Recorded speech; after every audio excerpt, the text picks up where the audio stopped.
Welcome, you're watching Vox News, your daily evening news with Rita Kamkumo. Our headlines today. Madagascar launches Covid-Organics, the cure for the new coronavirus.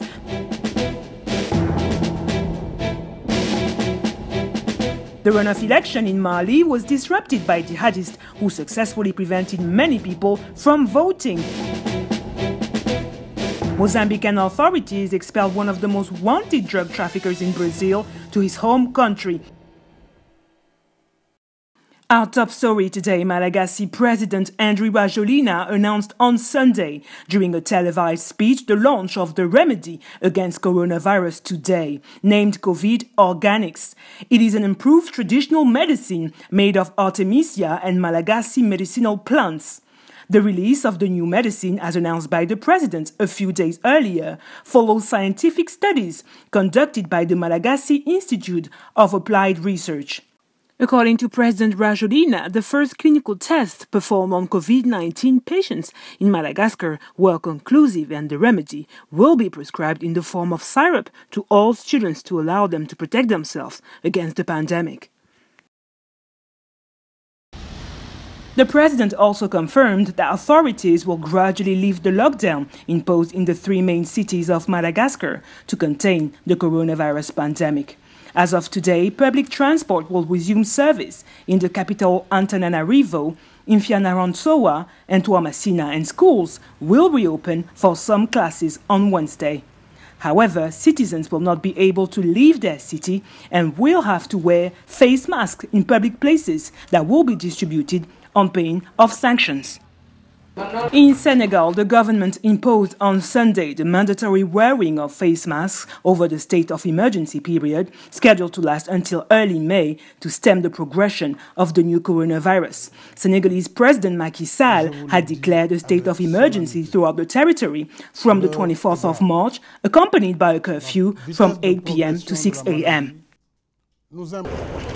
In Zimbabwe, President Emerson Mnangagwa announced on Sunday the extension for 2 weeks, up to and including May 3rd, of the national containment imposed on the country to stop the coronavirus pandemic.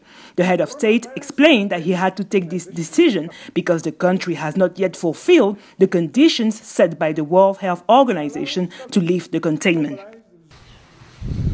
In Malawi, the lockdown ended after the country's high court temporarily banned the government from implementing a 21-day lockdown to stop the coronavirus following a petition from a human rights group. The Human Rights Defenders Coalition claimed that the government had not announced measures to protect the poor during confinement. As HRDC, we are not against the lockdown. We think a lockdown is important, because it's proved elsewhere that it can stop or reduce the spread of the coronavirus that causes COVID-19. Our message, though, and our worry is that government should not rush into effecting a lockdown without making sure that it has put in place measures that would cushion the vulnerable. On Thursday and Friday, thousands of angry shopkeepers marched in the capital Lilongwe and in the cities of Blantyre and Zomba to protest against confinement. They vowed to ignore the lockdown order, saying that it will devastate the workers who live on a day-to-day basis. Since the lockdown was announced, there have been widespread demonstrations. That only tells government that the policy they're putting in place is not popular. In Malawi, more than half of the population lives below the poverty line. I will live a miserable life if I'm to remain indoors, because I depend on this tomato business. My children would not have food, so I cannot accept a lockdown. Mine is a hand-to-mouth kind of business, and this disease has confused us because our national economy is already poor. The government should just abandon the whole idea. Unless it pays each and everybody a certain amount of money, which practically is impossible because villages are scattered all over.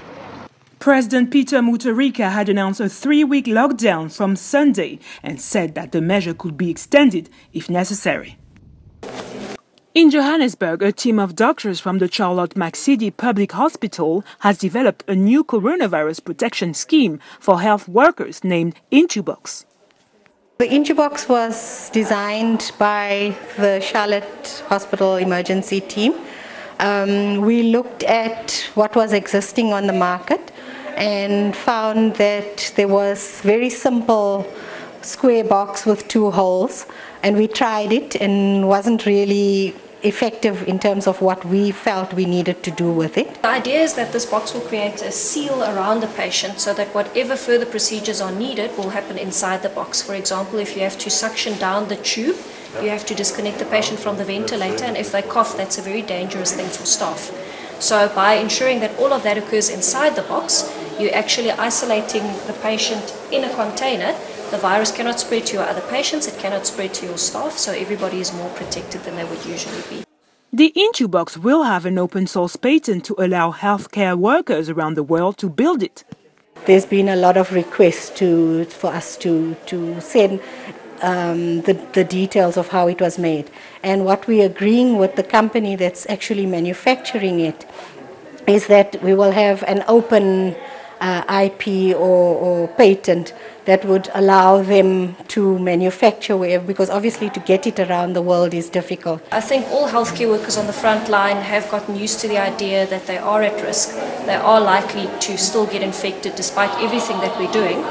And it's simply part of the job. I mean, healthcare workers have been going to Ebola regions for years. We treat drug-resistant TB here. We treat severely infective meningitis. This is not the first infective agent that we've had to cope with.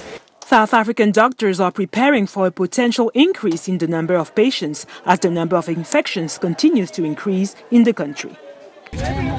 On the political arena in Mali, the runoff election on Sunday was disrupted by incidents in the center and the north regions that prevented people from voting, while the country is facing jihadist attacks and coronavirus. The polling stations closed at 6 p.m. in Bamako and the provinces, and vote counting later began, according to observer group Synergy. The average participation rate was 23.22%. However, according to witnesses, voting did not take place in the communes of Sosobe and Togorungumbe in central Mali because of jihadists who threatened to attack voters. Nor have citizens voted in Talataye, Ouattaguna, and several localities of the region of Timbuktu in the north of the country. The observer group also noted the multiplication of voting buying practice in several voting centres and the absence of security forces in some of them. The first provisional results of the runoff election for 147 seats in the National Assembly should be announced at the beginning of the week.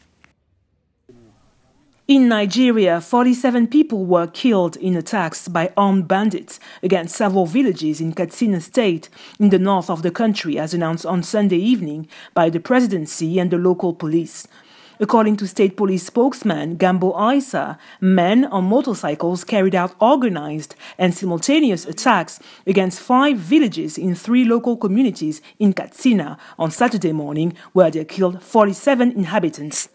According to the police, these criminal gangs specialized in cattle theft and kidnapping for ransom had already invaded these communities on Friday and faced stiff resistance from the inhabitants who had succeeded in repelling them. In a statement released on Sunday, President Muhammadu Buhari condemned this new bandit attack and pledged to react decisively to protect innocent civilians. In Mozambique, the authorities announced on Sunday that they had extradited one of the most wanted drug traffickers in Brazil, Gilberto Aparecido dos Santos, arrested on Monday in Maputo. The suspect was deported to Brazil for entering the country illegally and handed over to Brazilian police authorities in the execution of an international arrest warrant, according to the Mozambican Ministry of Interior. The Secretary General of the Guinean government, Sekou Kourouma, died after contracting the new coronavirus, which killed several senior state officials in Guinea, as announced on Sunday by the Guinean government. Sekou Kourouma, a close friend of President Alpha Condé, passed away on Saturday in Conakry. Political leaders such as Senegalese President Macky Sall or Chairperson of the African Union Commission Moussa Faki Mahamat have extended their condolences on social media. Before Mr. Kourouma, at least 2 other officials died of COVID-19, according to the government, such as Electoral Commission President Salif Kebe and Commissioner Victor Traoré, a former director of Interpol in Guinea. Nigerian President's eminent chief of staff, Abba Kyari, who passed away on Friday, was buried in a military cemetery in Gudu, on the outskirts of Abuja, on Saturday, in the presence of his family and relatives. The prominent man who acted as a guardian to the president had been tested positive for COVID-19 and was receiving treatment before his death in Lagos. President Buhari paid tribute to his faithful friend and compatriot over the past 42 years in a series of tweets. The former Nigerian head of state, Goodluck Jonathan, as well as the entire Nigerian political class, also paid tribute to Abba Kyari. Finally, in Egypt, the Great Pyramids were lit up by a blue light over the weekend, accompanied by the message "Stay home" on the plateau of Giza, outside the Egyptian capital Cairo, on the World Heritage Day, while the country is fighting against coronavirus. We came here to celebrate the World Heritage Day by putting some messages on the second pyramid: stay home, stay safe, and experience Egypt soon. And we shared the three slogans of this World Heritage Day: shared cultures, shared heritage, and shared responsibility. And we hosted at the same time a musical performance by singers from the Arab world, each one singing from his country, a hope and a joyful message from the Arab world to the humanity. Egyptian personalities attended the celebration, such as Minister of Tourism and Antiquities, Khaled El-Enani. That's it for today. Thank you for watching Vox News.